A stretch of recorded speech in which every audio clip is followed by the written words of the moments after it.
Hi, I'm Norman Perlo, a furniture designer maker at Perlo Design and a woodworking educator author at WoodSkills.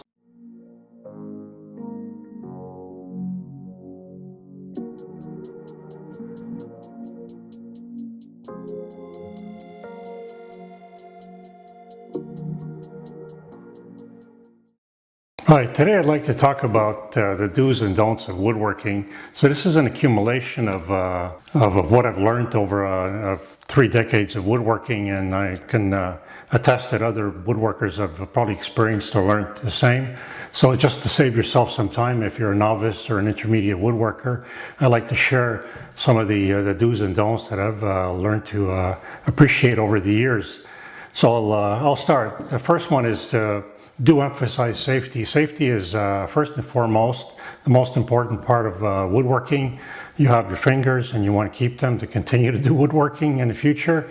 Always think the process through. If you're working with a table saw especially, or a router, and a router table, even a handheld router, try to walk yourself through the motions and the process prior to actually starting the tool up or the machine up, so you have a better understanding of if any wood's going to get kicked back at you or anything, or if a spinning bit's going to grab the wood.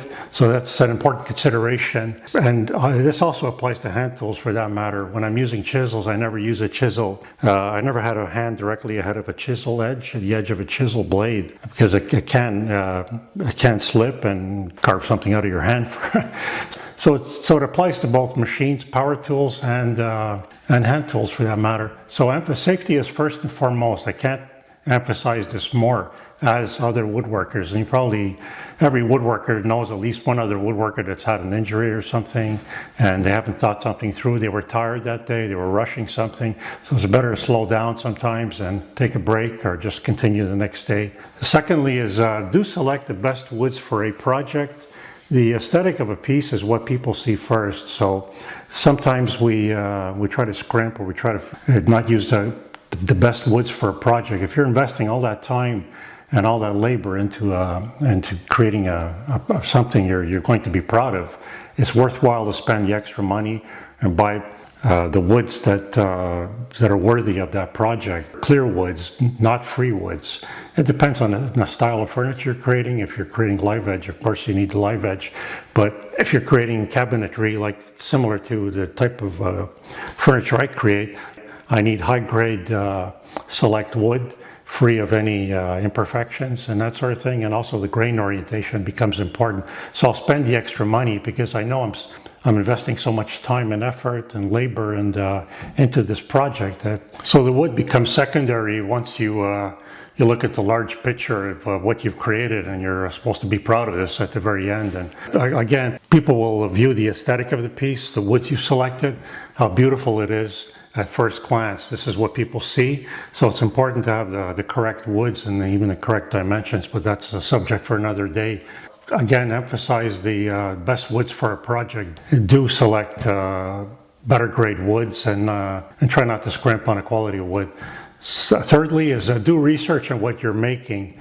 Others have already created the same, most likely, what you're creating. So try to learn from their input, or even their mistakes in a project. We've all experienced failings in a project, mistakes. I've had so many mistakes, but I've worked around them. So it's important to accept the fact that you're going to make mistakes, and there's a learning curve with every project, but you can fast track that by looking at what others have created and try to follow some of the processes or techniques they've already developed to create the same project. So the research will save you time, and also you can learn from that research and actually add value to the research and share your own input to other woodworkers later. I don't have any problem learning from other woodworkers. I've gone to furniture making school, I've studied cabinet making at a different school, another school. So I'm completely open to learning. You can only self-teach yourself so far, and it becomes important to view what other woodworkers have to share. Something else you should do is practice patience. Take your time when you're working or creating a project. The journey is just as important as the end product, I've found. So sometimes we're in a rush or we want to create something quickly. It's a seasonal thing, like for example, Christmas or a holiday or a birthday or a gift for somebody for a wedding. So we rush, but it's important to maybe start a little earlier and take the time to create it correctly. And this avoids mistakes. So you need to introduce patience, and you'll end up with a much better product at the end, a much higher quality product without the stress also. Because when you're rushed, when you're creating something rushed, you automatically introduce stress into everything, and you're more likely to not only make mistakes, but it becomes dangerous and risky. You're jeopardizing your woodworking. You could get injured. So many things could go wrong. But if you started early, or just pace yourself and give yourself the right amount of time to create a project, which translates to patience in a project, you'll most likely you'll have a better outcome of a furniture, cabinetry, or whatever you're creating. And as I've learned this over the years, when I began, I was anxious to create, and I thought of just creating and looking at the end product and not so much the steps in between. Later on, I realized that the steps in between are just as important as the end product, and taking my time will completely avoid any mistakes. And it's a process of thinking everything through, is what I'm saying. So next is to teach yourself a new skill with each project. And this is something I've preached for numerous years now, and it keeps me motivated in woodworking. I've done it for 30 years. I'm just as motivated today as I was when I began, because I've always taken on any commission or a new project, and I always introduce a new element or something new to learn from that project, and this adds to my skill set. So I'm developing a new technique, and I can use that technique for the next commission or the next project. So it keeps you motivated. The alternative to this is just continuously creating the same product or the same furniture or cabinetry or tables or chairs, and then of course you master it, but then you become bored with creating that. And I've written a book on the subject on how I became bored with creating jewelry boxes once upon a time, 25 years ago or so. So I've actually experienced this. So it's better to switch it up sometimes and add new elements, new techniques to a project. You'll remain motivated and also become inspired by what others have created. So these are all the do's, and I'll continue with the do's. Another do is to practice with the joinery or elements you're going to be introducing into your next project. If you're going to be, for example, I've been experimenting with something called a mitered bridle joint. So if I'm going to be introducing this to my next project, I want to master that joinery just to vastly simplify the outcome of the project. So it's important to experiment or to practice with joinery that you're not familiar with. It's part of the learning curve of woodworking. Rather than use the more expensive wood that you've allocated for that furniture project, use test pieces to practice joinery. First thing that comes to mind is dovetail joinery. Dovetail joinery, nobody actually performs this accurately at the first try. It takes numerous tries, numerous test pieces to be able to be successful at dovetail joinery, both through dovetail joinery and half-blind dovetail joinery. And I've spent a considerable amount of time learning, and of course I'm familiar with it now, and I can do it without actually, I wouldn't say blindfolded, but I'm very successful at creating dovetails without giving it too much thought anymore.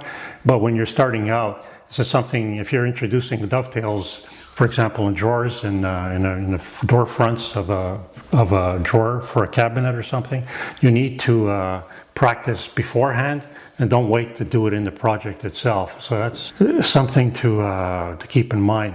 Also, do challenge yourself to take on more complex projects, to develop new skills and techniques. As I've progressed in my own woodworking over a period of 35 years, I've always challenged myself. I began with some very rudimentary basic boxes. moved on and created, that evolved into high-end 3-level with drawers, jewelry boxes, and eventually I migrated to furniture making and taking on new designs and learning about furniture design in the process, and actually teaching furniture design. And so I experiment with alternative designs now. So I've always challenged myself, and that's important. And I can't stress this more enough. Always challenge yourself. This will keep you motivated, keep you inspired to continue woodworking. You don't fall into a rut with woodworking, assuming that you know everything about woodworking, because you're creating the same object you created a number of years earlier, but you're actually good at it now. You should pivot from that type of product and look into creating something totally different to be able to introduce that challenge into your woodworking. It doesn't mean that the projects should be more complex, although they do eventually become more complex as you evolve as a woodworker. But always introduce or try to acquire new skills with and techniques with new projects. Lately, I've been focusing a lot on developing more precision in my work. My work has been precise and accurate over the years, but I want to take it to the next level. So that's my new challenge, my current challenge. I'm learning about, just to give you an idea, I'm learning about how the saw plates on a saw and how they, if I'm doing hand tool work and fitting joints, how critical it is for the saw kerf, which is established by the thickness of the saw plate and fractions of millimeters, how important that is for a good fit of a joint. So I've never actually gone to this level with precision before, so that challenges me and keeps me motivated. Also, do purchase higher quality tools. We'll get into tools now. Choose name brands. They last longer and you can get replacement parts for them. When I first began, I wasn't quite sure what tools to buy, so I would purchase and assume that any tool out there was the correct tool. But then after discussing with other woodworkers, going through forums and learning and going back to school for woodworking and furniture making, I started to realize that higher quality tools is the best choice, because you have these tools for life. If you look behind me, I have some hand planes there that are perhaps 20 to 25 years old. I still use them, sharpen them regularly. They're ideal, and they're still, these companies that produce them, Veritas, Lee Nielsen, they're still producing the same, exact same hand plane today. Very important to produce higher quality tools. Other tools you purchase, lower quality or inexpensive tools, are almost throwaway tools. You're not likely to even find replacement parts for them, and once they wear out, you just throw them away and replace it with another. So rather than replace it with another inexpensive tool, just purchase the higher quality tool. It doesn't necessarily mean you need to purchase the most expensive tool, just something, the better alternative than the most inexpensive tool. And this is very good advice, and you probably hear this advice from every other woodworker that's done this for a number of years. Also, do focus on the type of woodworking you enjoy and are passionate about. So I've gravitated towards furniture making, and specifically cabinets on stand with dovetail drawers and that sort of thing. I really enjoy doing that, and it still challenges and motivates me. Don't get too distracted with what other woodworkers are making and feel that you should be making the same thing. If you don't enjoy what you're making, you're really putting yourself at risk of losing that motivation for woodworking to continue on. So it's better to gravitate towards what you really like to make. You will find a market for it eventually. Also with that, keep away from trends. There's so many trends out there today. Trends are fleeting. They come and they go. So invest in all that time, machines, setups for a trend that we never know how long it's going to last, and then you're stuck with everything.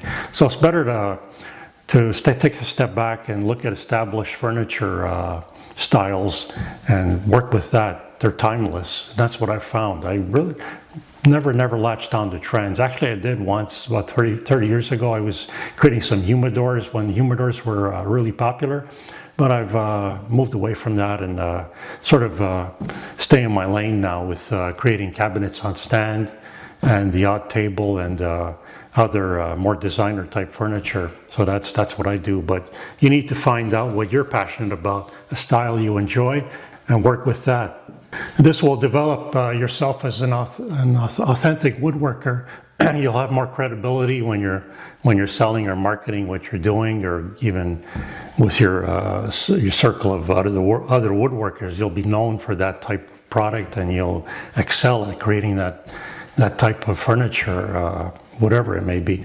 So it's important to not get too distracted with what everybody else is creating, the trends, and just stay in your lane.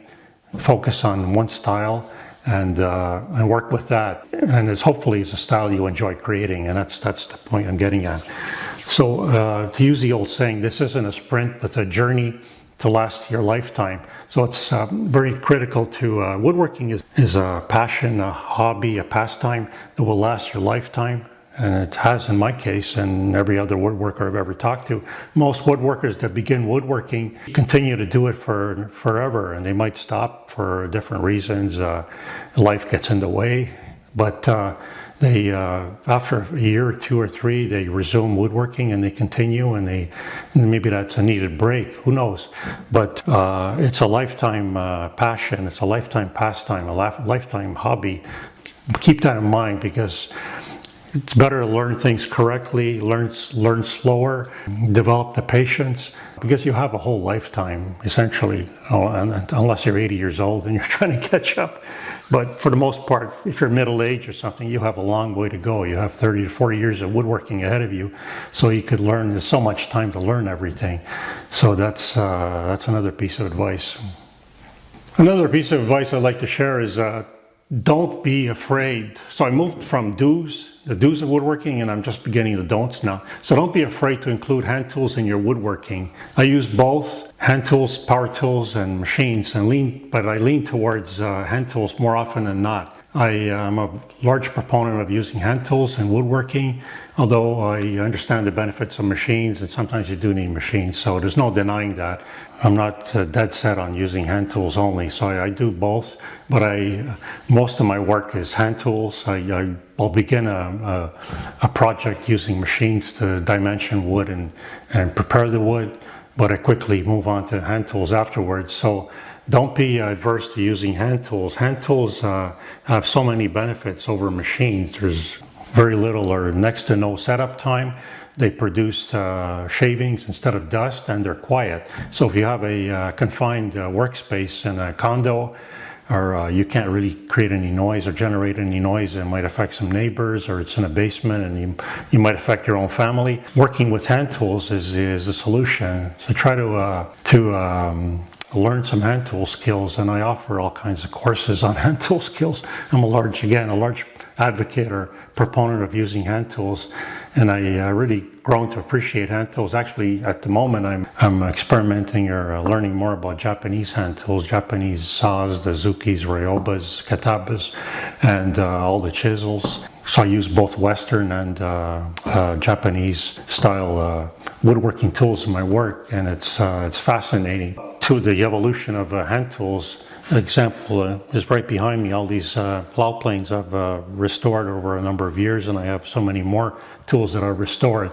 They work just as well as the current plow planes that are being marketed by larger companies. So just goes to prove that hand tools are here to stay. And the 200-year-old hand plane will almost perform as well as something current. So don't be afraid to include hand tools. Don't be adverse to hand tools. And of course, with hand tools comes sharpening. It's very important to understand or develop sharpening skills. That's the largest problem with people that embrace hand tools.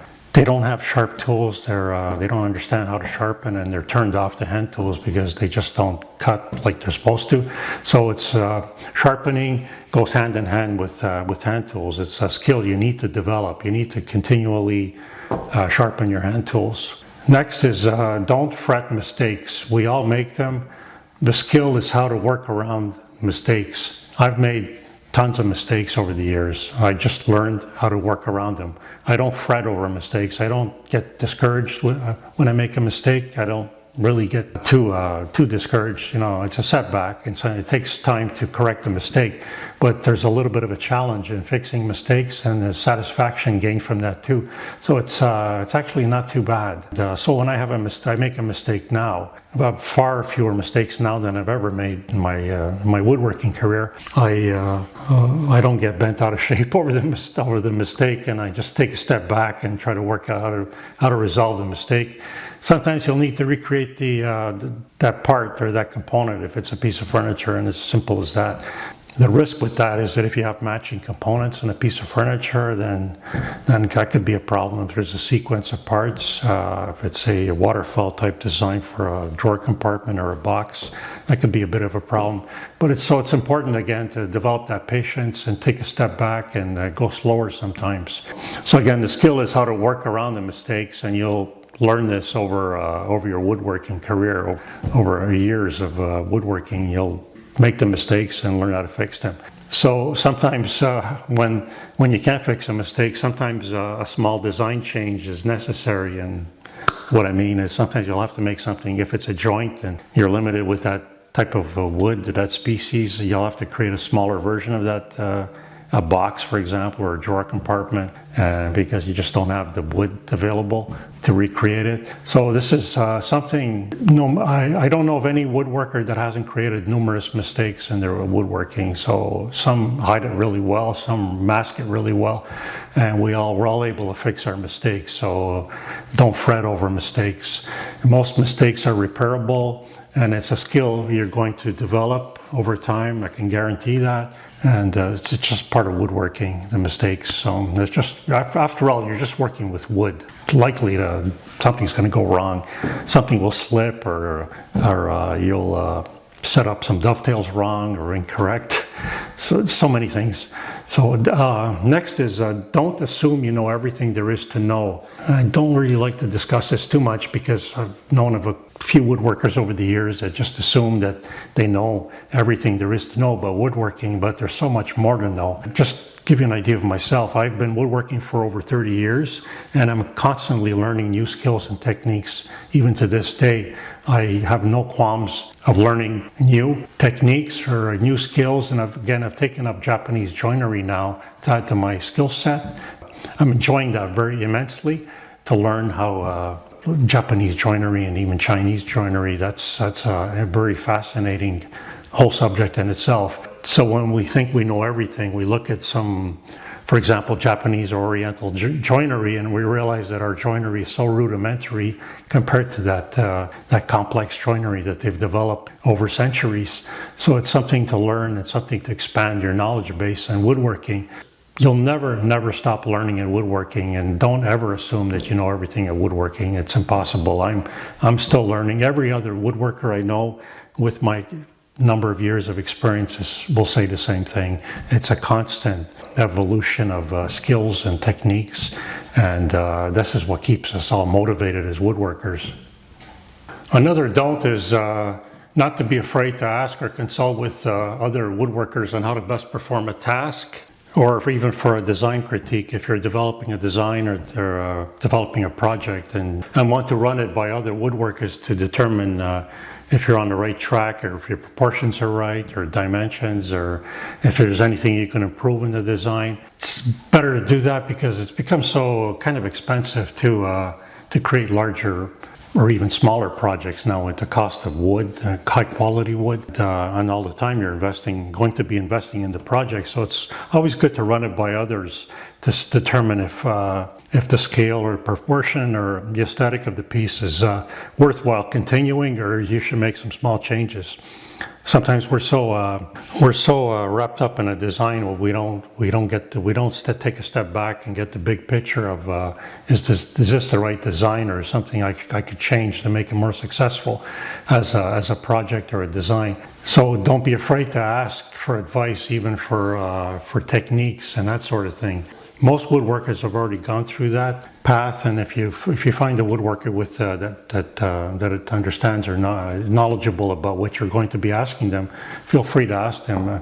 I find most woodworkers, if not all woodworkers, love to share their knowledge. I love to share. I love to talk woodworking, and if somebody comes to me with a problem or anything, I will work with them on a problem. I have no problem at all with that. And I also I like to share my knowledge. So if I'm developing technique, I love to talk about it, so people people, I like to get people excited in woodworking. So I'm a woodworking educator, so I sort of enjoy that thing. So don't be afraid to ask. Don't stumble through or get frustrated trying to learn something on your own if you can't. If you reach a point where you just don't know where to turn, go through forums, research, even YouTube videos. I have like over 200 YouTube videos on different skills you can learn from. And I offer online woodworking courses also on developing woodworking skills. So don't be afraid to ask, consult with other woodworkers. Along with this, the wood and the labor investment in your project will warrant this, because you're spending so much time and effort and even the wood in the project that you need to do it correctly. So if you have any doubts about the process or the technique, try to gain some information from other woodworkers is what I'm saying.